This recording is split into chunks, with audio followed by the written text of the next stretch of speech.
Hello student, जैसा कि आपको पता है कि हम लोग क्या पढ़ रहे हैं, दो चर वाले रैखिक समीकरण पढ़ रहे हैं।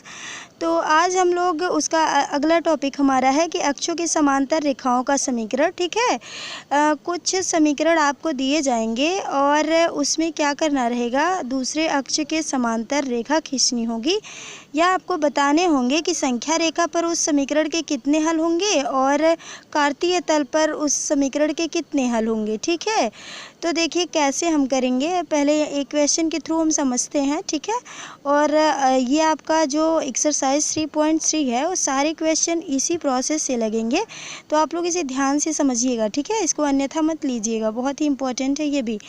अभी देखिए एक ट्रिक हम आपको बता रहे हैं कि अगर हमारा जो समीकरण है वो यक्ष चर में होगा, तब हम कहेंगे कि जो रेखा कौन से अक्ष के समांतर होगी। तो जब यक्ष चर में होगा तो वो वाई अक्ष के समांतर होगी। ठीक है, और जब हमारा समीकरण वाई चर में होगा तो हम कहेंगे कि यहाँ जो रेखा समांतर होगी वो एक्स अक्ष के समांतर होगी। ठीक है, तो यहाँ ध्यान रखिएगा कि जब समीकरण यक्ष चर में होगा तो वाई अक्ष के समांतर रेखा मिलेगी, और अगर समीकरण वाई चर में होगा तो एक्स अक्ष के समांतर रेखा मिलेगी। ठीक है, तो ये तो आपको एक ट्रिक है जानने के लिए कि ताकि आप गलत जो है समांतर रेखा ना खींच दें। अगर आपका समीकरण एक्स चर में है तो आप वाई अक्ष के समांतर खींचें, और अगर आपका समीकरण वाई चर में है तो आप एक्स अक्ष के समांतर खींचेंगी रेखा। ठीक है, क्वेश्चन हमारा एक है, रैखिक समीकरण 2x + 1 = x + 3 के कितने हल होंगे संख्या रेखा पर और कार्तीय तल पर। ठीक है, तो अभी देखो जो हमारा ये दिया हुआ है समीकरण वो एक्स चर में है, तो एक तो बात क्लियर हो गई कि जो हमें रेखा मिलेगी वो वाई अक्ष के समांतर मिलेगी। ठीक, तो देखो पहले इसको हम सॉल्व करते हैं, हल करेंगे। तो जब हम हल करते हैं इसको तो देखो ये 2x + 1 = x - 3 है। अब x को x के साइड में लाओ पक्षांतर करके, और जो ये अचर है इसको अचर के साइड में ले जाओ।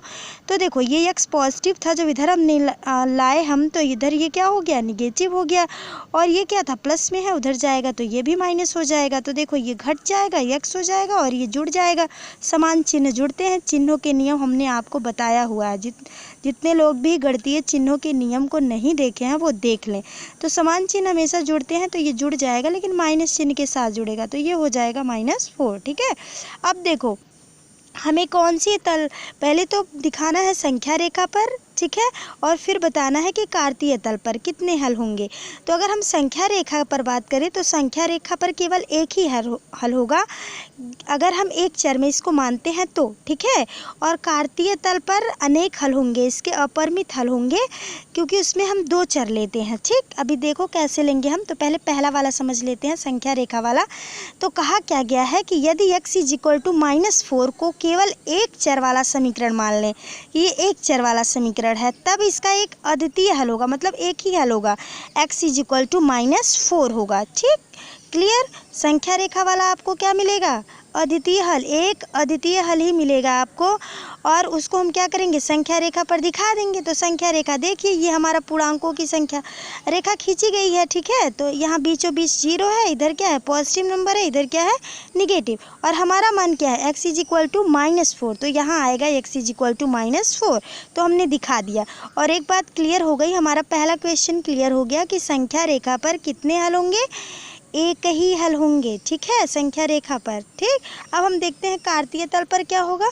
तो कार्तीय तल पर दिखाने के लिए हमें दो चर में दिखाना पड़ेगा, एक x चर में और दूसरा y चर रहेगा। ठीक, अब देखो x और y चर में कैसे इसको बदलेंगे, तो पहले सेंटेंस देख लेते हैं। यदि x = -4 को दो चरों, कौन कौन से दो चर, x तथा y वाला समीकरण मान लिया जाए, तब क्या होगा, तब इसे हम कैसे लिखेंगे दो चर में। देखो x, इसको देखो 1x लिखे, 1x क्यों लिखे, क्योंकि x ही -4 है, तो 1 × x कर देते हैं, प्लस वो 0 का y का तो कोई अस्तित्व था नहीं, तो हम इसको 0 × y कर लेते हैं। ठीक, 0 × y का मतलब 0 ही होगा, कोई फ़र्क नहीं पड़ेगा, = -4। ठीक है, तो हमने इस रूप में बदल दिया है, तो ये x = -4 ही, लेकिन इसको हमने कितने चरों में लिख लिया, दो चर में, जिसमें वो था उसको 1 × कर दिया, और जिसमें जो चर नहीं था उसको 0 × कर लिया।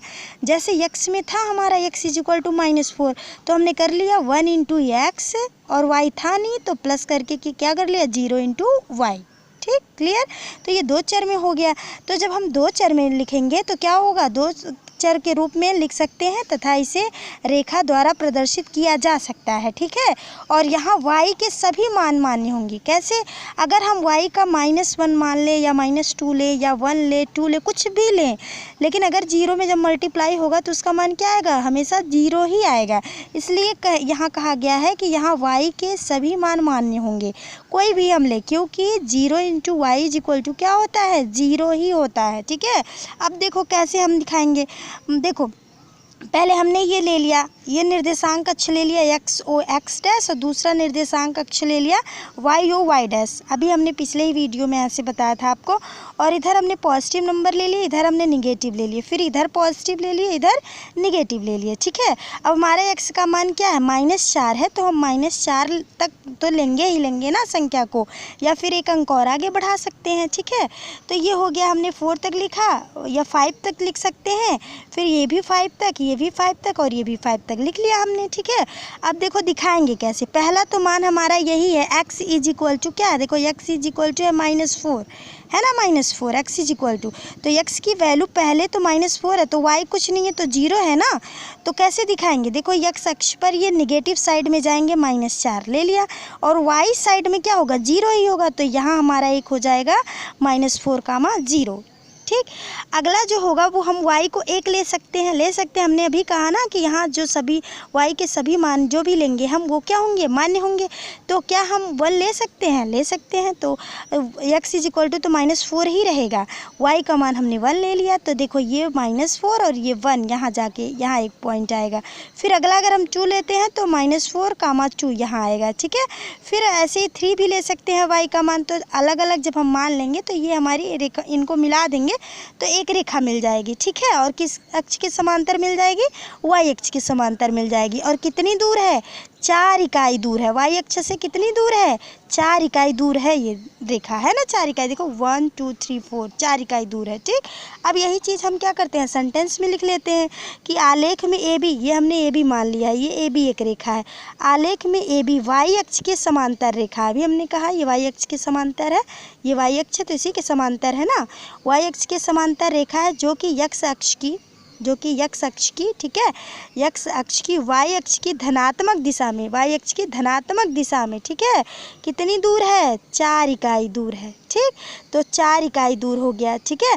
उसके बाद लिखे हैं कि इकाई दूरी पर स्थित है, इसके अपरिमित अनेक हल, मतलब इसके अनेक हल होंगे। कौन कौन से? जैसे ये है -4, 1, -4, 2, -4, 3, ऐसे ही हम और आगे इसको बढ़ा सकते हैं, ठीक है।